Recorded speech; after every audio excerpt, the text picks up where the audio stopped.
எல்லா விஷயங்களும் மனித கற்பனையில் உள்ளன, மேலும் நீங்கள் ஒரு புறநிலை யதார்த்தமாக பார்க்கும் அனைத்தும் கற்பனையால் உருவாக்கப்பட்டன. ஒன்றை நினைத்துப் பாருங்கள். வெறுமனே மறுக்கும் ஒரு விஷயத்தை நினைத்துப் பாருங்கள். நீங்கள் ஒரு விஷயத்தைப் பற்றி சிந்திக்க முடியாது. எனவே நீங்கள் சந்திரனுக்குச் செல்லுங்கள். நீங்கள் முதலில் அதை கற்பனை செய்ய வேண்டும். உங்களை சந்திரனுக்கு அழைத்துச் சென்ற இயந்திரத்தைப் பற்றிய அனைத்தையும் கற்பனை செய்ய வேண்டியிருந்தது. உலகில் உள்ள அனைத்தையும் முதலில் கற்பனை செய்து பின்னர் செயல்படுத்த வேண்டும். அதைச் செய்வதற்கான புத்திசாலித்தனம் வரும். ஆனால் நீங்கள் முதலில் ப்ளூபிரிண்டை எடுத்து அதை கருத்தரித்து, அது உண்மை என்பது போல் அதில் குடியுங்கள். பூமியில் உள்ள எந்த சக்தியும் அவ்வாறு மாறுவதைத் தடுக்க முடியாது. ஆனால் இன்றிரவு நீங்கள் முதன்முறையாக இங்கு வந்து ஏதாவது நடைமுறையில் இருக்க விரும்பினால், நான் உங்களுக்குச் சொன்னதைச் செயல்படுத்துங்கள். முதலில் ஒரு குறிக்கோள் வேண்டும். உங்களுக்கு ஒரு குறிக்கோள் இருக்க வேண்டும். நீங்கள் சொல்லலாம், எனக்கு என்ன வேண்டும் என்று எனக்குத் தெரியவில்லை. சரி, சரி. அடுத்த முறை வரவும். உங்களை நீங்களே கேட்டுக் கொள்ளுங்கள், நான் வாழ்க்கையில் என்ன விரும்புகிறேன்? பெயர் சொல்ல வெட்கப்பட வேண்டாம். வாழ்க்கையில் நான் எதை விரும்புவேன்? சரி, பின்னர் சில குறிக்கோளைப் பெற முயற்சிக்கவும். இப்போது பிரார்த்தனை, என்னைப் பொறுத்தவரையில் புறநிலையின் அகநிலை ஒதுக்கீட்டைத் தவிர வேறில்லை. அதுவே வெற்றிக்கான வழி என்று நம்புகிறேன். நான் அதை அகநிலையாக பொருத்துகிறேன். நான் எப்படி ஒரு மாநிலத்தை அகநிலையாக பொருத்துவது? சரி, இப்போது இந்தக் கணமே எனக்கு ஒரு பந்து, ஒரு சாதாரண பேஸ்பால் வேண்டும் என்று வைத்துக் கொள்வோம். ஆனால் அறையில் பேஸ்பால் இல்லை. சரி, ஆனால் எனக்கு ஒன்று வேண்டும். நான் அதை உணரும் வரை நான் ஒரு பேஸ்பால் என் கையில் வைத்திருப்பதாக நான் கருதுகிறேன். உங்களால் உணர முடியாது என்று நினைக்கிறீர்களா? சரி, இப்போது முயற்சிக்கவும். நீங்கள் ஒரு பேஸ்பால் வைத்திருந்தால் எப்படி இருக்கும் என்பதை உணர முயற்சிக்கவும். இப்போது நீங்கள் அதை வைத்திருந்தீர்கள் என்பதை நிரூபிக்க அது எப்படி இருக்கிறது என்று பாருங்கள். வேறுபாடு. இப்போது ஒரு டென்னிஸ் பந்து. ஏதாவது வித்தியாசம் தெரிகிறதா? அல்லது ஒரு கோல்ஃப் பந்தைப் போல ஏதாவது வித்தியாசத்தை பார்க்கிறீர்களா? ஒரு துண்டு பட்டு. நீங்கள் ஏதாவது வித்தியாசத்தை உணர்கிறீர்களா? இந்த பல பொருள்களை உங்களால் வேறுபடுத்திப் பார்க்க முடிந்தால், அவை அகநிலையாக இருந்தாலும், உண்மையில் உங்கள் மனக்கண்ணில் அவற்றைப் பிரித்து, இந்த பொருள்களை வேறுபடுத்திப் பார்க்க முடிந்தால், எங்காவது இருக்க வேண்டும். நான் உணர ஆரம்பிக்கிறேன், உணர ஆரம்பிக்கிறேன், மணக்க ஆரம்பிக்கிறேன். ஒரு ரோஜா. சரி, ஒரு ரோஜா வாசனை இல்லை அல்லது உண்மையில் மற்றொரு பூவின் வாசனை இல்லை. என்னால் ரோஜாவைக் கண்டுபிடிக்க முடியும்.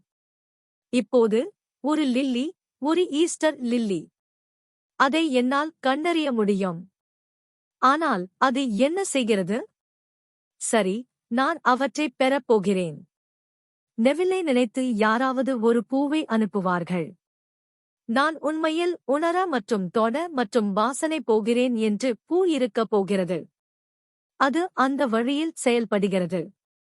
பணத்துக்கு வாசனை உண்டு.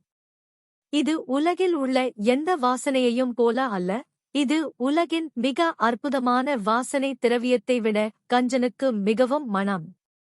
அவரால் சொல்ல முடியும். நீங்கள் அவரது முகத்தில் ஒரு பணப்பையை வைத்தீர்கள், அது என்னுடையதுக்கு ரோஜாக்களை வைப்பது போன்றது. அவர் அதை விரும்புகிறார். அவர் பணத்தை உணர முடியும், உணர முடியும். பணத்திற்கு ஒரு தனித்துவமான உணர்வு உள்ளது. உங்கள் கையில் $20 பில் போட்டு, அதை உணரச் சொல்லுங்கள். பின்னர் உங்கள் கையில் மற்றொரு துண்டு காகிதத்தை வைக்கவும், நீங்கள் வித்தியாசத்தை சொல்லலாம். வித்தியாசம் இருக்கிறது. அது ஒரு நாற்றம்.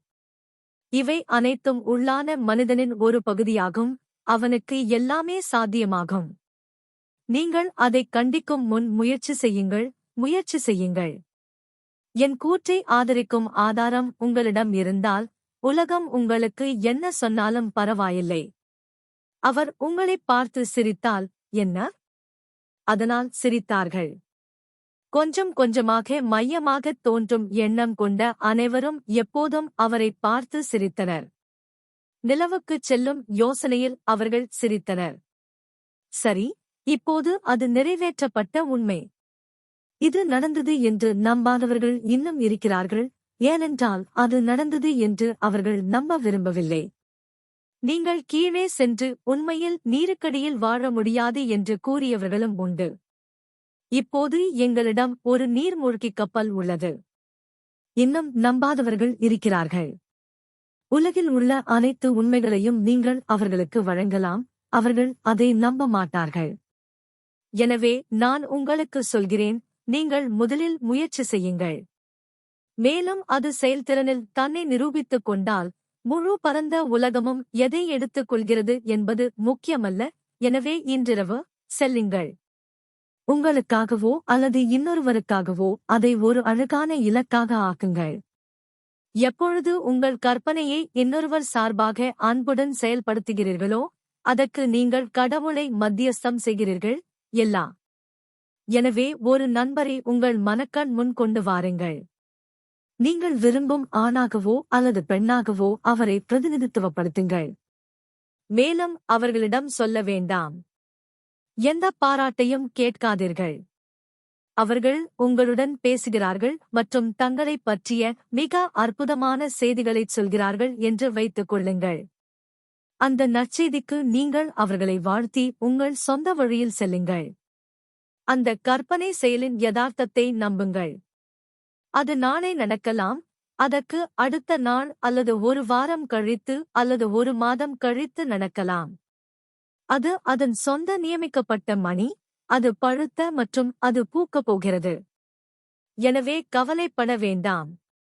அப்படியே விடுங்கள், அது நிறைவேறும். எனவே இதைத்தான் நான் உணர்கிறேன் என்பது இரகசியம். நான் என்னவாக இருக்க விரும்புகிறேனோ அது என்னுடையதாக இருக்கும் என்ற உணர்வை நான் உணர்கிறேன். நான் எதையும் தொட வேண்டியதில்லை. நான் விரும்பினால் என்னால் முடியும், ஆனால் அதில் நான் பேசும் மனநிலை. அவள் இருந்திருந்தால் அந்த உணர்வு எப்படி இருக்கும்? சரி, அவள் இப்படி இருந்தால்? பின்னர் நீங்கள் அதை உண்மையாகவே பிடிக்கிறீர்கள். நீங்கள் எப்போதும் முடிவுக்குச் செல்கிறீர்கள், நீங்கள் தொடங்கும் இடமே முடிவு. நீங்கள் எப்பொழுதும் எங்கள் சான்றுகளை விட கற்பனை செய்து கொண்டிருக்கிறீர்கள். எனவே இறுதி வரை செல்லுங்கள். பின்னர் சரி.